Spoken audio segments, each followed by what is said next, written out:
and the front office. Condolences to family and friends of former Denver Broncos wide receiver Lionel Taylor. Taylor passed away Wednesday. He was 89. Taylor was the first wide receiver in the AFL or NFL to have 100 catches in a season. He also was the first black coordinator in NFL history. Taylor was the Rams offensive coordinator in 1980 and 1981. No debates, no speculation, just the info you need. That's your KBLA Sports Minute. I'm Ray Richardson. More news, opinions, and conversation when we come forward on KBLA Talk 1580. Give people what they want. At KBLA Talk 1580, we aim to foster enlightening, sustainable, restorative dialogue, and we welcome unapologetically progressive viewpoints that empower fellow citizens. We are now accepting submissions for KBLA Talk 1580 guest editorials like this one. With the KBLA Talk 1580 guest editorial, I'm Martin Gordon, chair of the Pasadena Community Coalition. Recently, I listened to a Tavis Smiley Show conversation with James Falk. James said something that caught me off guard. Black Altadena is gone. My community is being murdered. I said murdered. All you have to do is go to our website homepage at KBLA1580.com and click on the icon that says KBLA Guest Editorials to learn more about our editorial standards and content submission guidelines. As long as the topic aligns with our mission, we are happy to review your submission and consider it for broadcast. We can't make any promises, but we want to amplify progressive perspectives that are community-focused and solution-oriented. So, go to KBLA1580.com right now to download all the information you need about our guest editorials. At KBLA Talk 1580, we've got your black.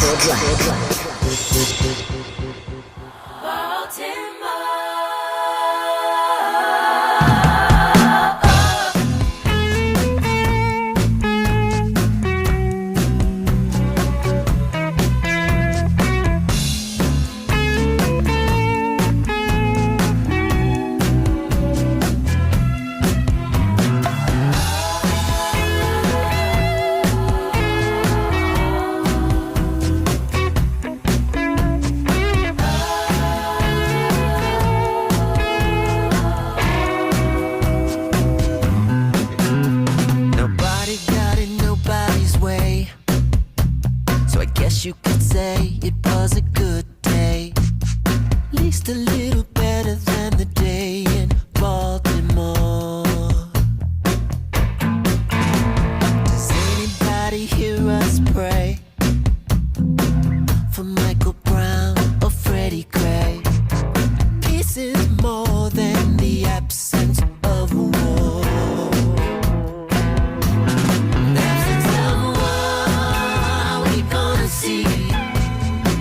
Another bloody day. We're tired of crying and people dying. Let's take all the guns away. KBLA Talk 1580. You know who's on the phone? Well, you can guess when you hear Prince. It's the president of the Prince fan club, who also happens to be the director of Black Lives Matter Grassroots, a professor at Cal State LA, lead organizer for BLM LA, Dr. Melina Abdullah. Good morning. Good morning. Good morning. Man, that song is hitting different this morning, isn't it? Yeah. It's a lot. It feels like that right now. It's not just Baltimore, but all over. Baltimore is close to stone's throw from D.C., so there we go. So there we have it, and it's also on the list of cities which the president has indicated he will like to take over. Take over. Yeah, that's right. Take over. That's right. Every blackish city. Yeah, right. Right. Every blackish city. Yeah, and I think Baltimore is maybe more than blackish. Baltimore might be one of the blackest cities in America, right? It is right behind Jackson and Detroit, I think. Jackson, Mississippi, and Detroit, Michigan. Okay, well, how are you today, Dr. Abdullah? I'm all right. I had to kind of center myself, and maybe everybody else needs to hear this. We will win. But man, the fight is some stuff, isn't it? It's really heavy right now. So But we will when I got to sit with Baba Hank last night. I had dinner with Hank Jones. My Baba went to the San Francisco 8 last night, and he helped me to remember that we'll win. It's just a lot. The fight is a lot right now. Well, yeah, one of my solutions to that has been almost every day. Well, it is every day on the show. At some point during the 3 hours, we're going to pledge to be courageous. It's just that's right, because I can't sit here and tell you all this crazy news and just be like, okay, good, go be depressed. Let's be discouraged and overwhelmed. No, fearless is the way forward right now. So we're doing it right now. So repeat after me: fearless is the way forward. That said, let's spread the courage around faster than COVID. That's right. But this is weird. I mean, the president has taken over the DC, well, the feds, not the president personally, but he has declared that the feds are taking over the DC Police Department, although it's kind of unclear exactly how that's functioning. But this is not politics as usual. This is weird. This is when George Jackson says fascism is already here. This is what we mean. Maybe it wasn't actually already here in 1970 when he wrote it, but fascism is already here for sure in 2025. This is fascism. This is a textbook definition of fascism. If you thought it was something else, I don't know what you thought it was going to be, but this is it. When you say that there are federal law enforcement agencies harassing children and stopping people, and there's nothing that you can do, like legally, they can snatch you and pat you down. They can do all of these things, and there are things you can do, but that's what's been unleashed. That's Trump's words. That's what's been unleashed on us. Yeah. I mean, his quote that, law enforcement can do whatever the hell they want, kind of, that's not just a quote. I think it's a policy. But from the perspective of Black Lives Matter, Grassroots, which is Black Lives Matter, why does it matter? You know what I mean? Like, a cop is a cop is a cop, right? Why does it matter whether it's a DC cop or the feds coming in or the chief of police in charge or Pam Bondi in charge? Well, when you talk about federal law enforcement, and when you talk about the use of agencies like the National Guard or militarized policing, now people have become enemy combatants. Now people are seen as an opponent on a battlefield. It doesn't mean that LAPD is any safer, or if you watch some of the videos of what's happening in D.C., Metro Police, the city police force, is also really, really bad. But I think that they feel enabled because of the federal law enforcement. If you think about how LAPD and LA County sheriffs responded when the National Guard was here in full force, they unleashed themselves also.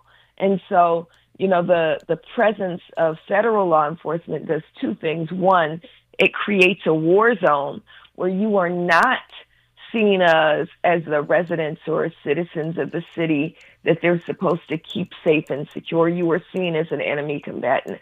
Especially Black people are seen as enemy combatants. You're seen as military opponents. But two, the effect that it has on local law enforcement is to then take some of that on. Local law enforcement winds up not saying they're going to protect the residents of the city, but saying, okay, we're also part of the same policing system that is unleashing themselves on the residents of the city. So you're seeing things like the unabashed use of what they call less than lethal force. I mean, if you think about people getting shot here, and LA knows it better than any other city, what's happening in DC, right? The use of rubber bullets. They just shoot at will with rubber bullets. They just tear gas at will. And so that comes from both the presence of federal law enforcement agencies, including militarized police, as well as it enables and kind of unleashes these local law enforcement agencies as well. It's, of course, the official line is, well, we don't cooperate. This is what LAPD says, at least. We don't cooperate with ICE. And then, you know, of course, we know that they're at the minimum holding formations and doing crowd control on behalf of ICE. And now we're finding out more and more information about how documents are being turned over and information being shared with ICE by the LAPD and presumably the Sheriff's Department. But here, it seems like, I don't know, the Mayor Bowser, kind of said, well, they can't do this and we don't like it, but we're cooperating and maybe it's a good thing. It seems like she and the police chief are kind of giving off mixed messages, and I'm kind of disappointed in her reaction. I'm hearing from others that, well, you know, D.C. doesn't have its own state apparatus, so she doesn't have as much power, you know, as Mayor Karen Bass, who has a Governor Newsom and an entire Democratic state backing her. Is that how you see it? Well, you know, you could see it the other way, that Mayor Bowser, D.C. does function with a degree of autonomy. And Mayor Bowser could be, as you said, you challenging us to be more courageous. She could be more courageous and say, absolutely not. D.C. has its own law enforcement unit, and that's who's in charge. But just like she did with the jackhammering up of Black Lives Matter Plaza, she immediately capitulated. And so when you say be fearless, we now are looking at the residents, D.C. residents, and D.C. is probably my third favorite city, right? It's one of the only 3 cities I ever called home when I went to Howard University. I love D.C. D.C. is, when I lived there, it actually was Chocolate City. I went my first, 3 months of living there with never seeing a white person. I'm not even kidding. Like, I didn't see any white people. It was all black. But D.C. culture is still there. My child just graduated from Howard 2 months ago. Yay, congratulations. 3 months ago. Thanks. But I also spent a lot of time even there for her. And D.C. has people there that are absolutely courageous and committed and demand their own freedom. And I think that now I'm working myself up going, this is a moment where we can say we want to free D.C. There's a whole Free D.C. movement around, you know, statehood for D.C., around more power for D.C. residents. And I think that you see Mayor Bowser capitulating, but you see organizations like Free D.C., like Harriet's Wildest Dreams, using it to say we need community safety teams. Here's what we do. We form these patrols. We protect our young people especially. And you see that begin to happen. And that's kind of what we saw in L.A., but I think that you'll see that ratcheted up even further in D.C., which has a much larger Black population, but also a history. And they summon in Mama Harriet Tubman, who comes from that region, right? Comes from Maryland, which borders D.C. And we look forward. I look forward, and I'm inspired by what they're doing. Dr. Melina Abdullah is my guest. We're looking at D.C., what's going on there. When we come forward, I want to talk a little bit about the reaction on the ground. There's been a lot of pushback and protests from local residents. You're invited into the convo if you have a comment or a point, 800-920-1580, or hop in YouTube in the comment section at KBLA 1580. I'm Dominique DiPrima with Dr. Melina Abdullah. Miles Lowe's on the boards, and you are always welcome on KBLA Talk 1580. She's reclaiming her time on KBLA Talk 1580. More First Things First with Dominique DiPrima when we come forward.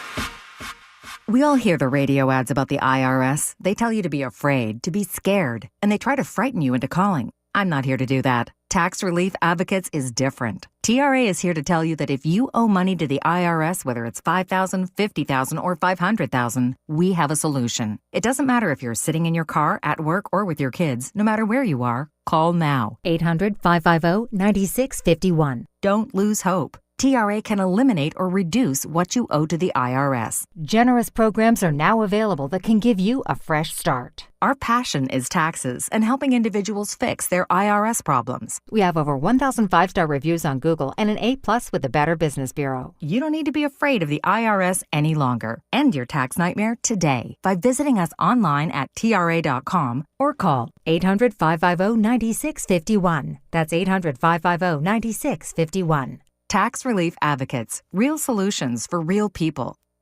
You hear that? That's Mike, sleeping soundly on a Sunday night.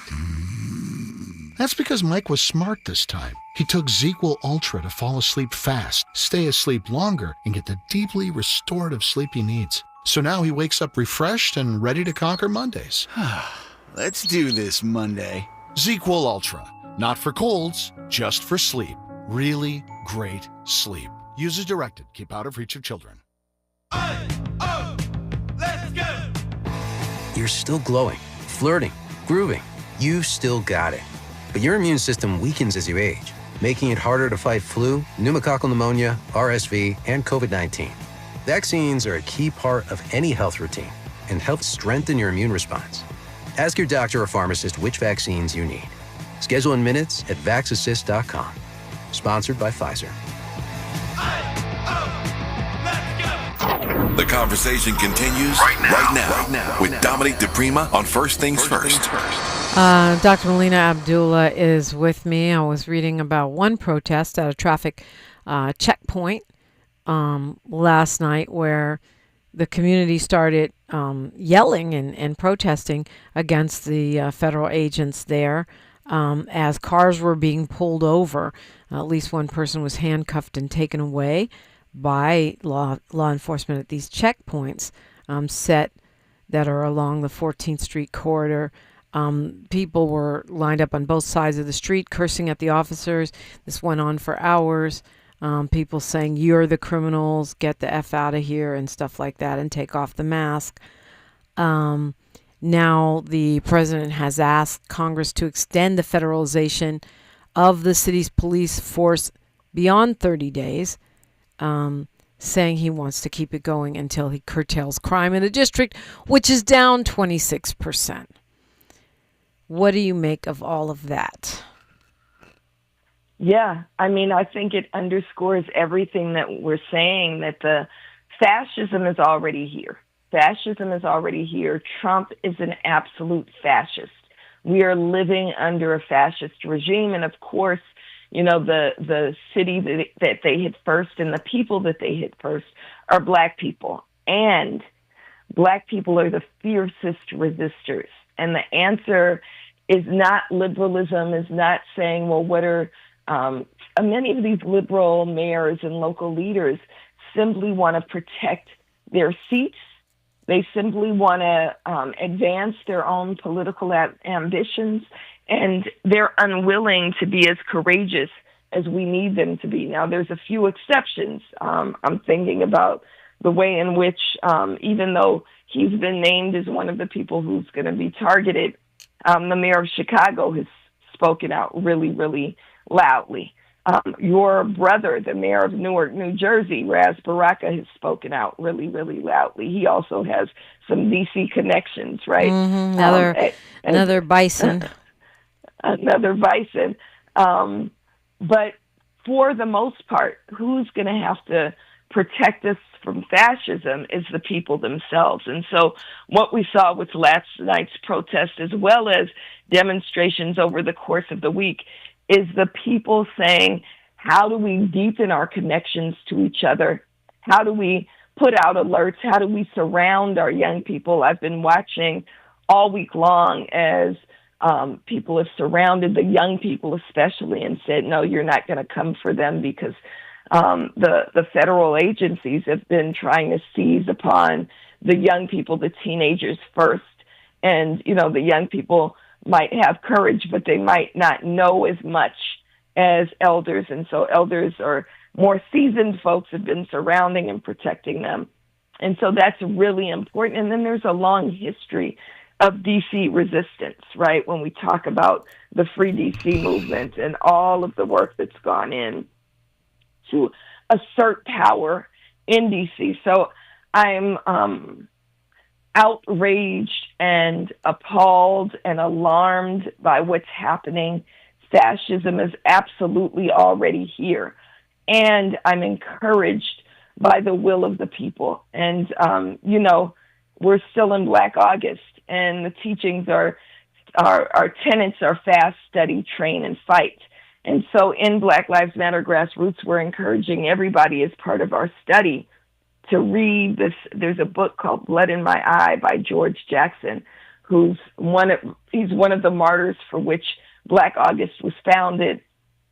But in Blood in My Eye, he writes about something that he calls FOCO theory. It actually comes out of Cuba, which is the idea that people actually do have power. And anytime you look at when war has been waged upon the people, if the people are willing to fight, that last tenet of Black August, if we're willing to fight, if we use every tool in our toolbox, if we use our bodies, if we use our voices, if we use everything that we have to protect our freedom and advance our freedom, we can actually win more freedom than they're attempting to take from us.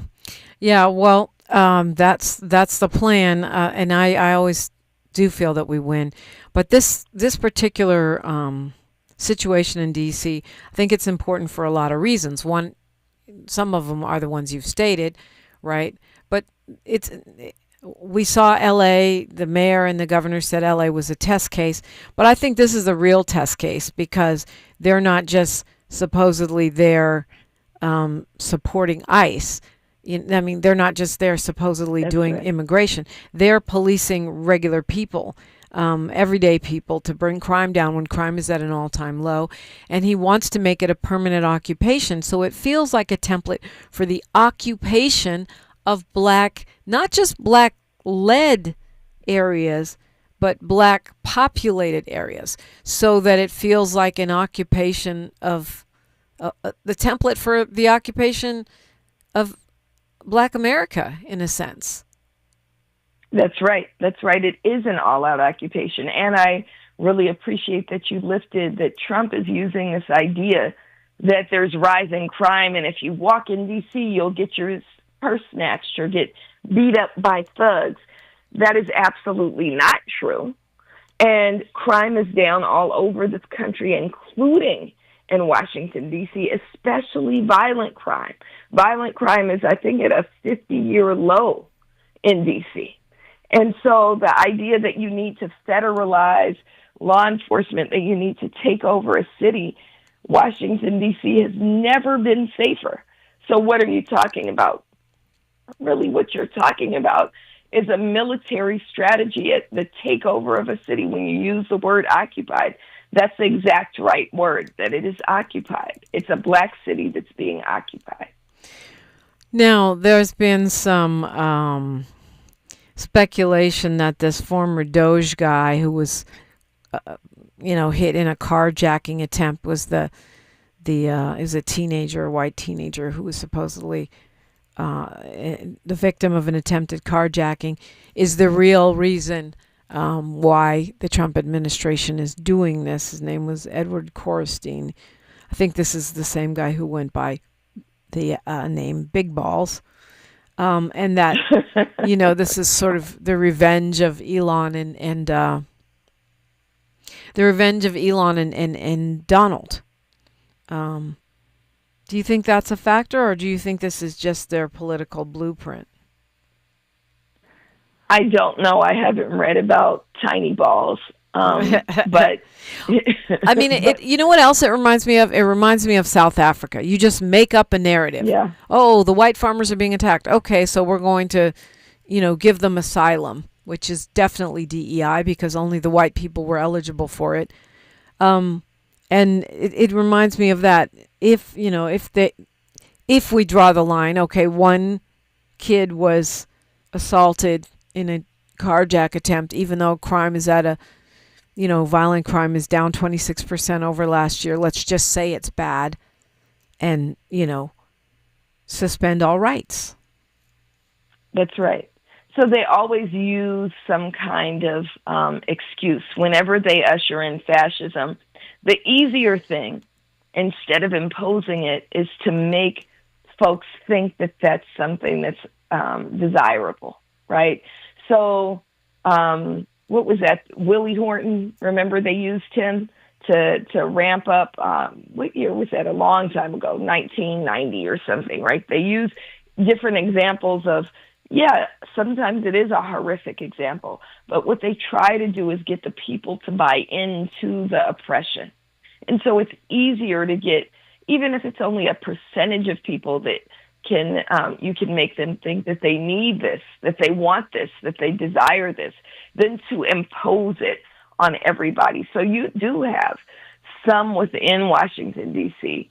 who are saying, well, maybe this can be a good thing, right? Maybe, this is helpful because these kids are out of control. But what we need to think about is any time that you empower the military, anytime you empower a fascist, it is coming for you. It is coming for you. It's not there to clean up the city.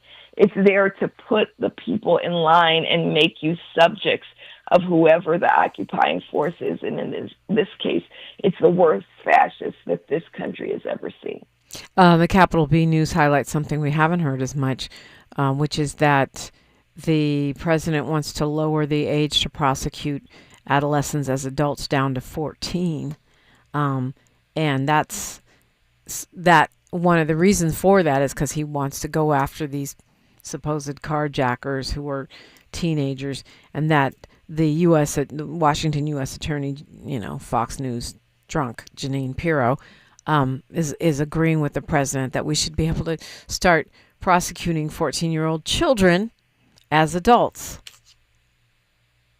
Yeah, that's disgusting. And anybody who's ever had a teenager knows it's disgusting, knows a 14-year-old is not an adult. And it also points to an interpretation of law enforcement and of the criminal system of injustice that is absolutely false and doesn't bring greater safety. More punitive measures, especially when they're applied to our young people, they don't create a safer environment, right? More punitive measures actually do the opposite. And so it's important to remember that where you see the leading edge of crime reduction, where you see the leading edge of community safety, you see the empowerment of community. And I'll point back to your brother city, Newark, right, where you see community safety teams as being the leading edge. I think our friend Akila Shirills is doing a TED Talk that'll be pushed out, I believe this week or next week, about the Newark community street teams and how that's been used to reduce crime. All right, we'll continue this conversation. You're welcome in. Dr. Melina Abdullah of Black Lives Matter Grassroots is my guest on KBLA Talk 1580. Say the quiet part out loud. KBLA Talk 1580. I'm Alexandria Ikamoni with BIN News Now. More National Guard troops are on the streets of Washington, D.C. The Trump administration has expanded anti-crime patrols in the nation's capital, turning the effort into a 24/7 operation. The FDA could revoke the authorization of Pfizer's COVID vaccine for Black children and others under 5. Pfizer confirmed and noted in a statement that, quote, the deliberations are not related to the safety of the vaccine, end quote. It follows a Health and Human Services announcement sharing the CDC would no longer recommend the vaccines for healthy children or pregnant women. Black disco singer Gloria Gaynor is among this year's Kennedy Center honorees. President Trump announced the group 1978, the Kennedy Center Honors have been among the most prestigious awards in the performing arts. I wanted one. I was never able to get one. Get BIN News Now on demand 24/7 on the iHeartRadio app.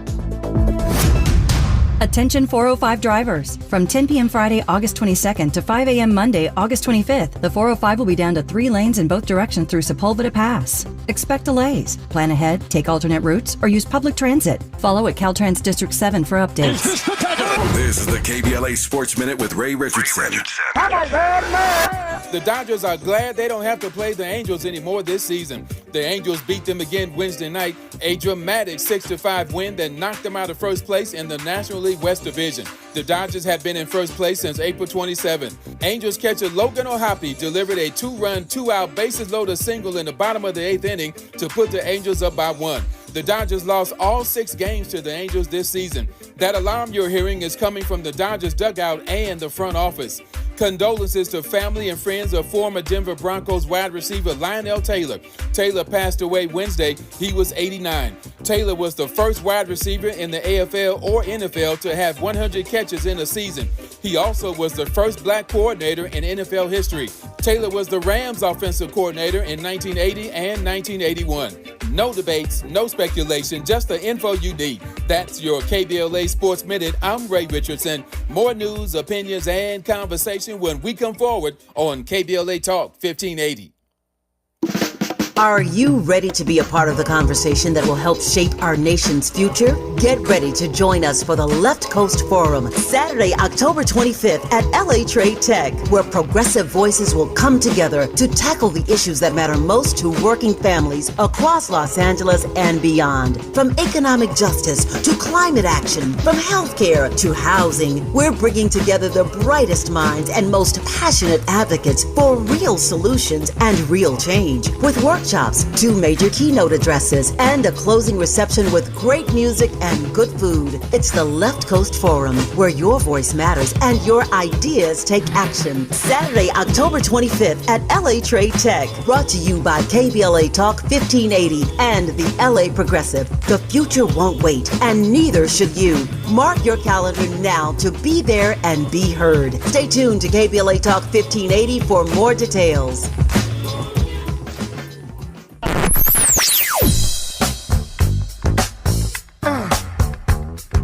This is KBLA Talk 1580. Talk radio. That's music to your ears. We're unapologetically progressive. KBLA Talk 1580. Nearly 7 million Americans aged 65 and older are living with Alzheimer's disease, also known as AD, a type of dementia that affects memory, thinking, and behavior, making everyday tasks challenging. But did you know that Black adults aged 65 and older are twice as likely as white adults to develop AD?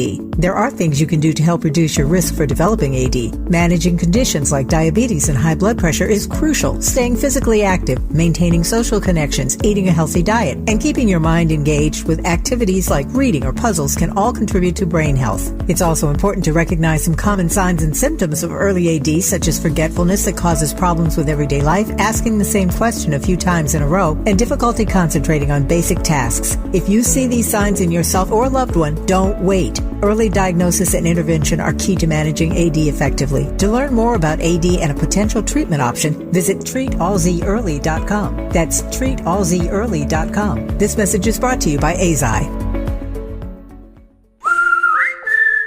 Hey, it's Matt, your leaf filter trusted pro. Gutters are an often neglected part of the home. They're also one of the most important.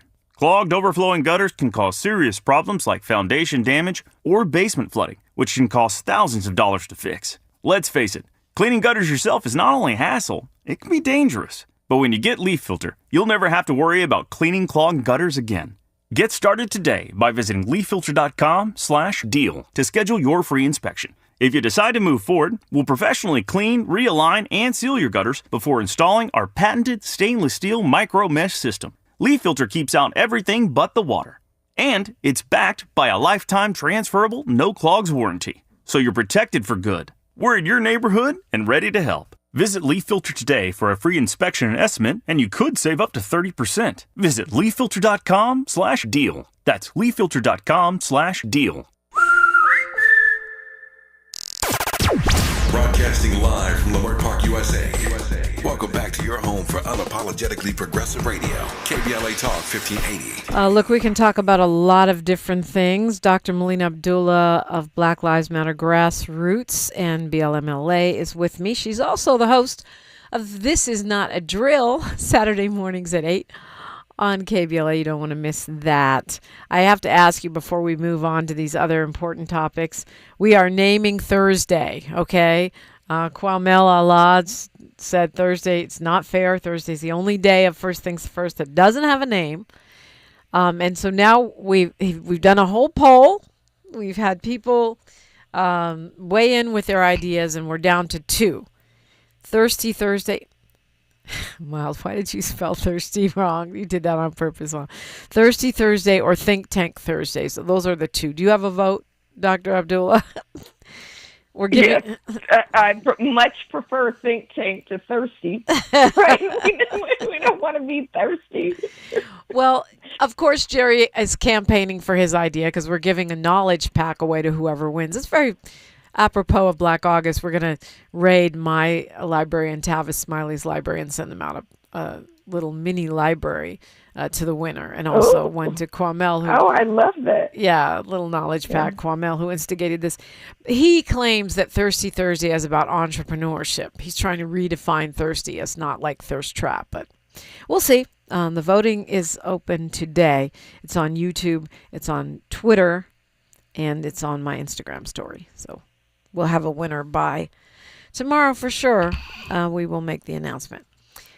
I'm kind of with you, but I don't want to put my finger on the scale. I will love whichever one, whichever they love. Well, you could do Think Tank and then have a scholar on as Think Tank Thursday. I know you often have scholars on, but have a scholar on. There could be a book giveaway every week. That could be great. Yeah. Well, look at these ideas. The formulations for Thursday are coming together. However it goes is going to be dope. But I just wanted, get your unofficial vote there. I was trying to figure out, of the folks that these federal agents are going around arresting in D.C., how many are black? And there's no numbers on it that I've been able to find.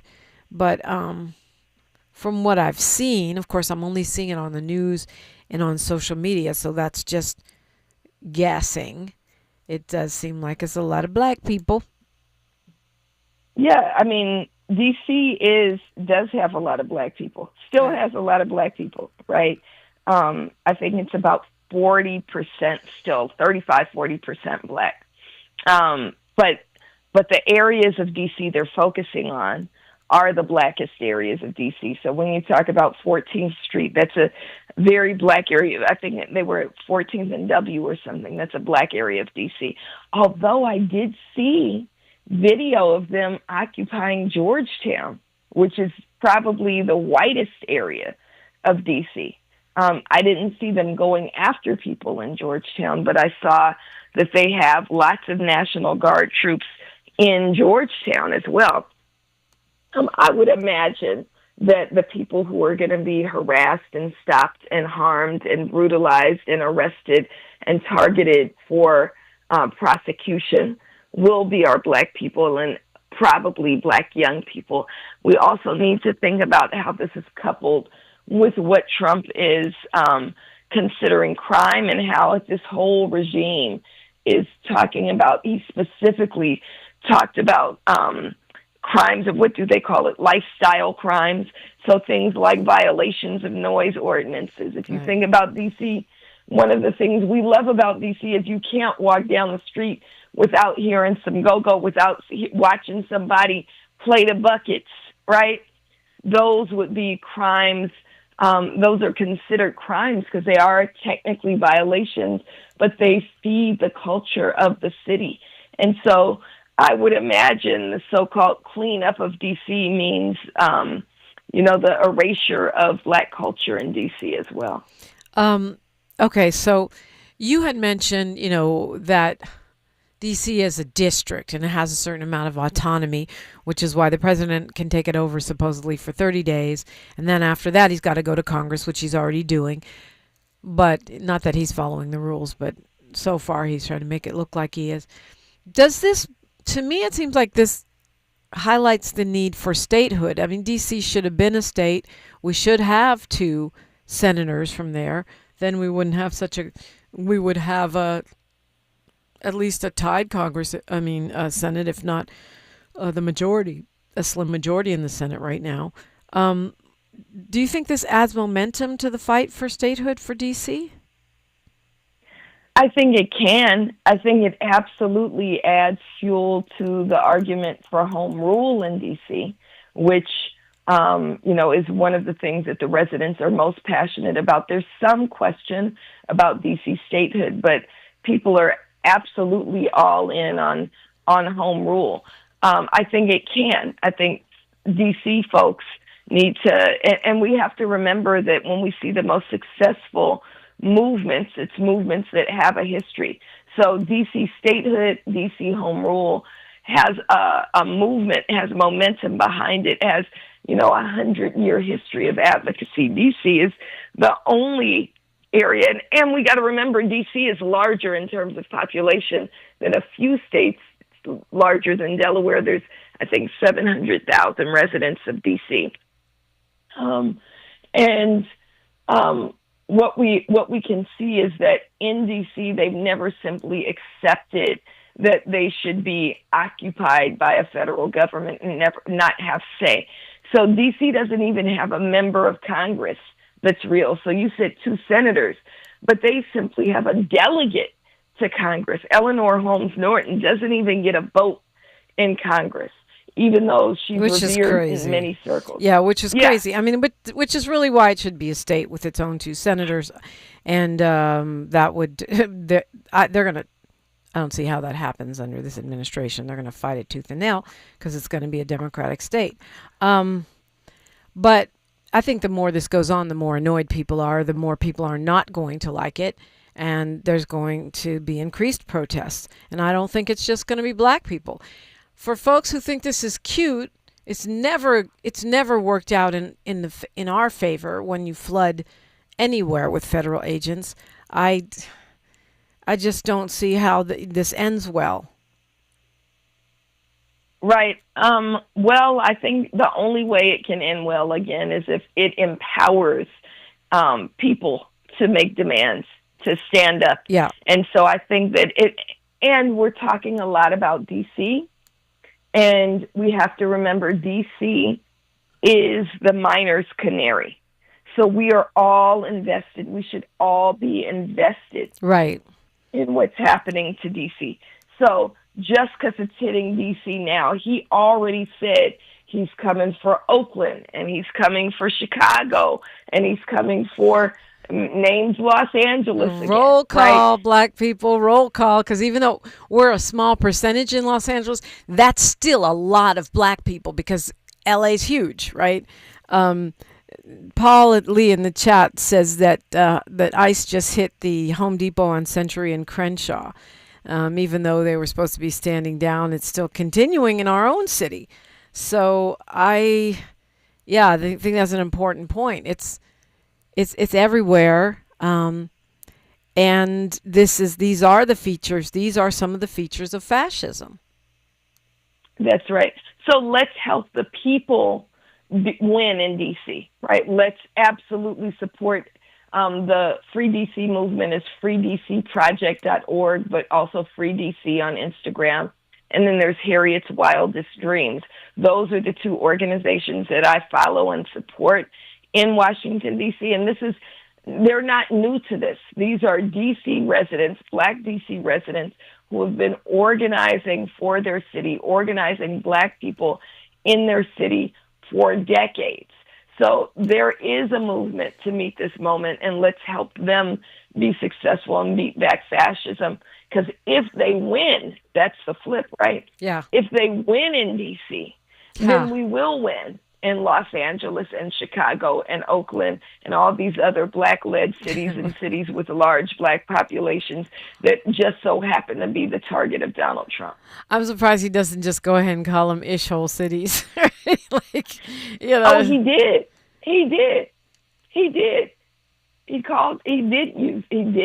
That's his favorite word, like too short, right? He got a favorite word. Yeah, well, it's good.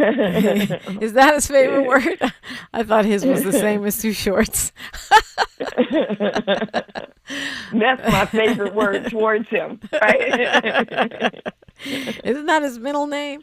Talking with Dr. Melina Abdullah. Yeah, and I'm glad you pointed to Action, Free DC Project on Instagram or freedcproject.org and Harriet's Wildest Dreams, because, again, we don't have to just wring our hands. There's a lot folks can and are doing.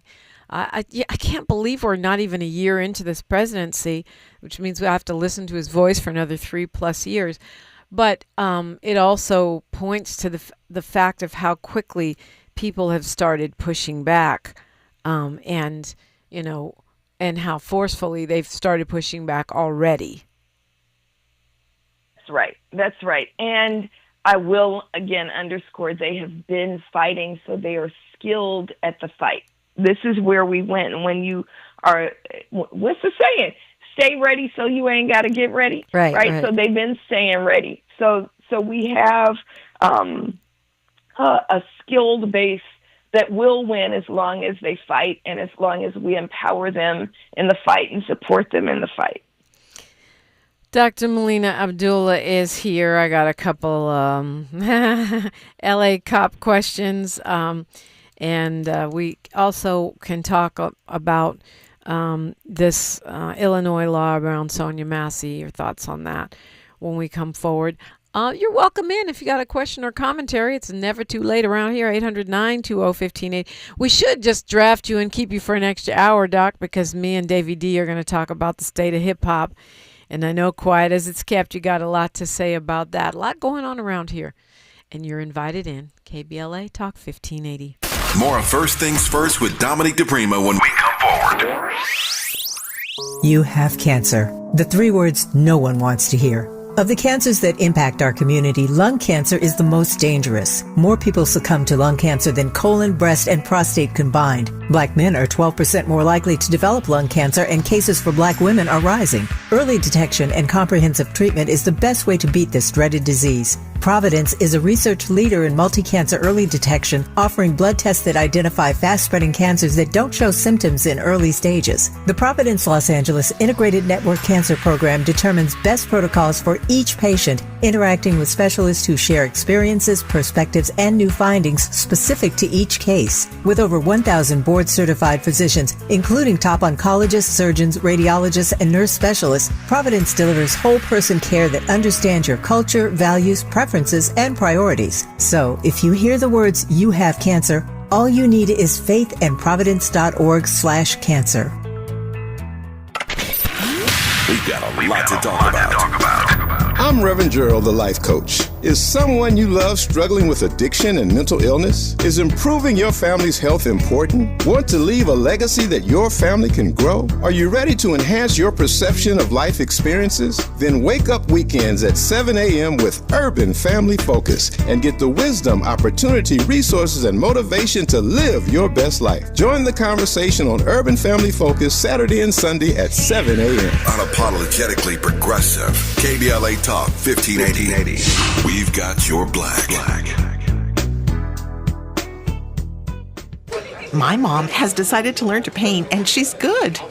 My dad's now into creative cuisine, and I've already put on 6 pounds. Learning new things comes with age. My mom, she started forgetting my name and what we're talking about.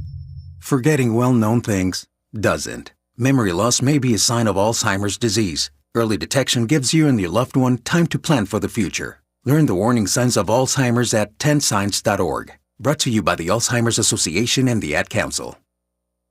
This is KBLA Talk 1580, where hate meets a scholarly match. Man, and hate has never quite seen a scholarly match like Dr. Melina Abdullah, Ph.D. of Black Lives Matter Los Angeles and BLM Grassroots. You can follow Black Lives Matter Grassroots on all platforms at BLM Grassroots, right? And blmgrassroots.org.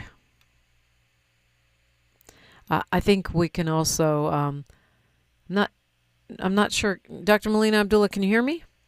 I'm not Yeah, I can hear you. Yeah. I'm here. Okay.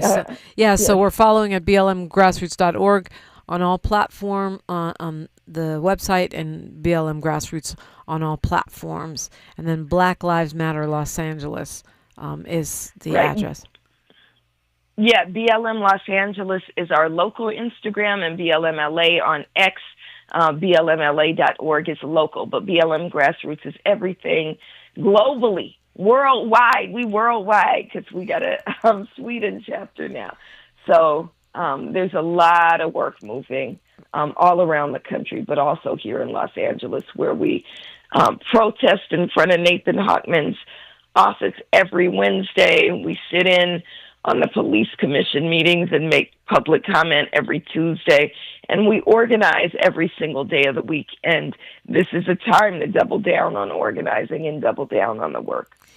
Yes. So Governor Pritzker signed this Sonia Massey bill, which is basically background checks before you hire a cop, because the cop that killed her in her own home worked for something like 6 law enforcement agencies over 4 years, and supposedly had insubordinate behavior. He's been fired. He's actually going to face charges. One of the rare times when law enforcement will be held accountable. That's if the Trump administration doesn't find a way to overturn it. Is this significant, this bill? It's hugely significant, and it's what we call non-reformist reform, right? So it is not the revolution, but it is a step towards dismantling unleashed system of policing, right? It is a step forward, and in many ways, it follows suit what we did here in California with the Kenneth Ross Jr. police decertification law.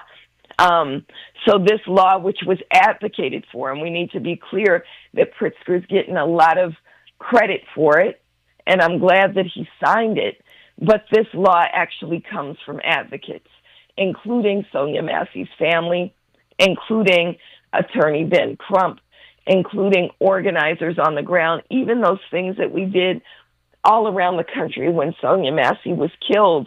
There were more than 50 demonstrations, including here in Los Angeles, in honor of Sonia Massey.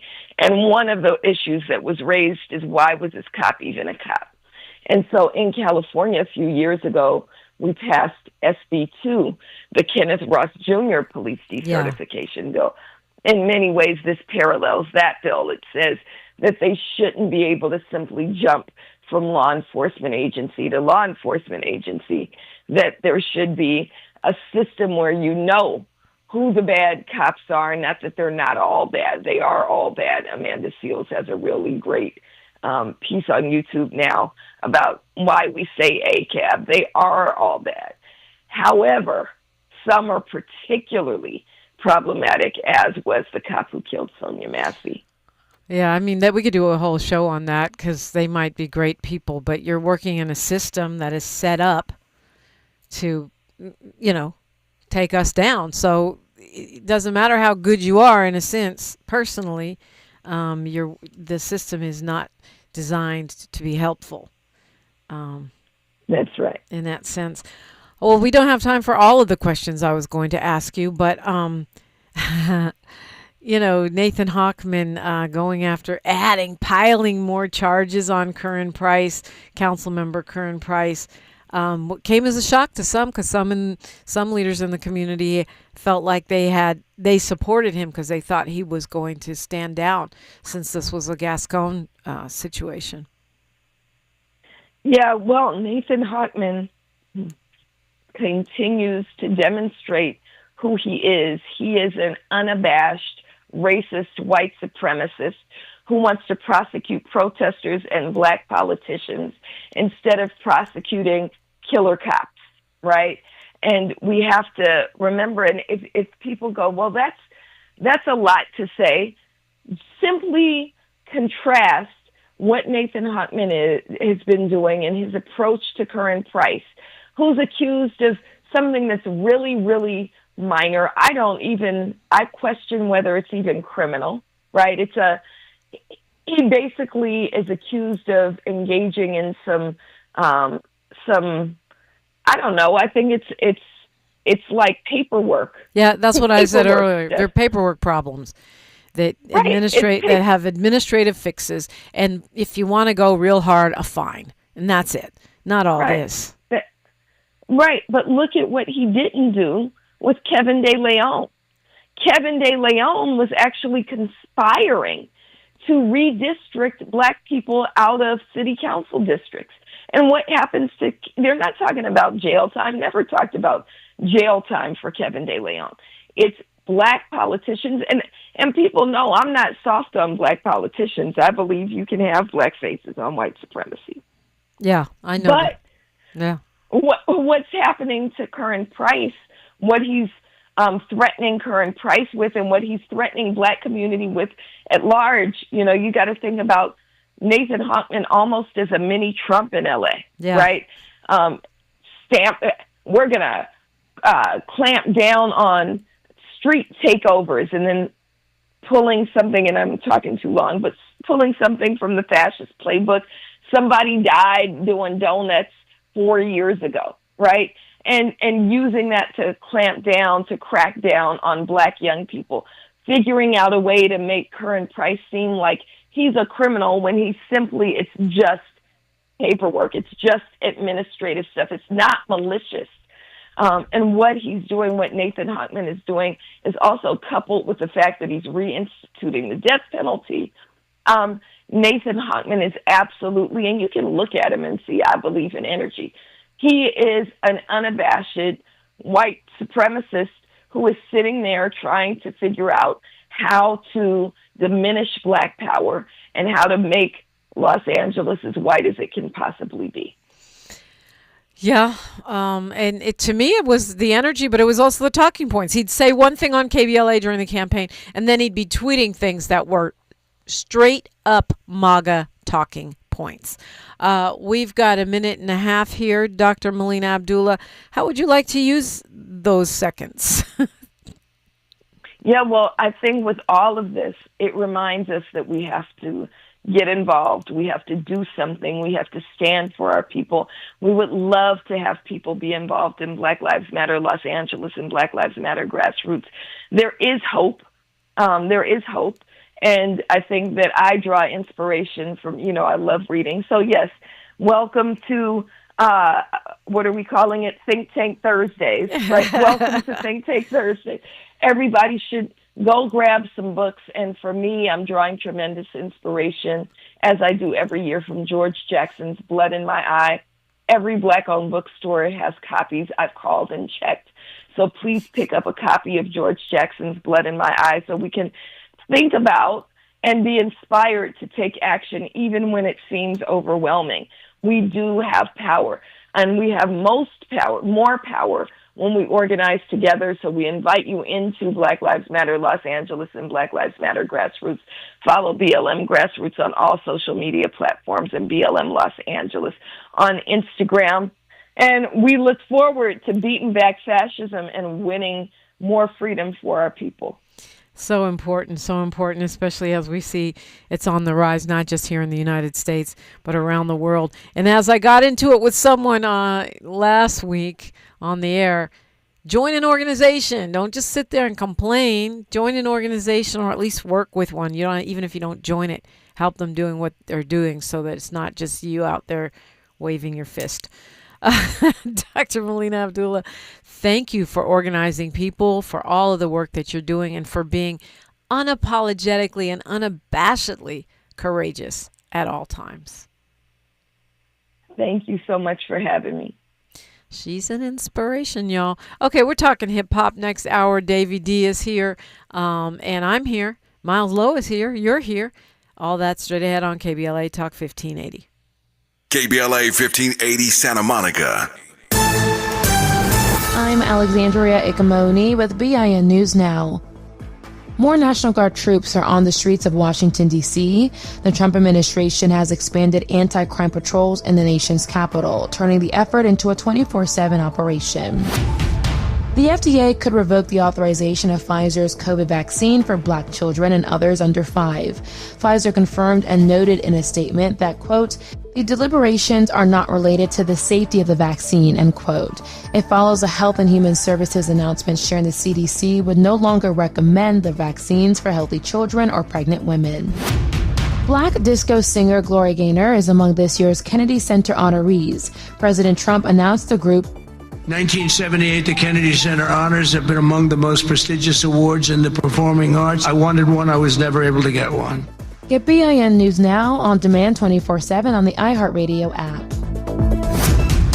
Attention 405 drivers. From 10 p.m. Friday, August 22nd to 5 a.m. Monday, August 25th, the 405 will be down to 3 lanes in both directions through Sepulveda Pass. Expect delays. Plan ahead, take alternate routes, or use public transit. Follow at Caltrans District 7 for updates. This is the KBLA Sports Minute with Ray Richardson. The Dodgers are glad they don't have to play the Angels anymore this season. The Angels beat them again Wednesday night, a dramatic 6-5 win that knocked them out of first place in the National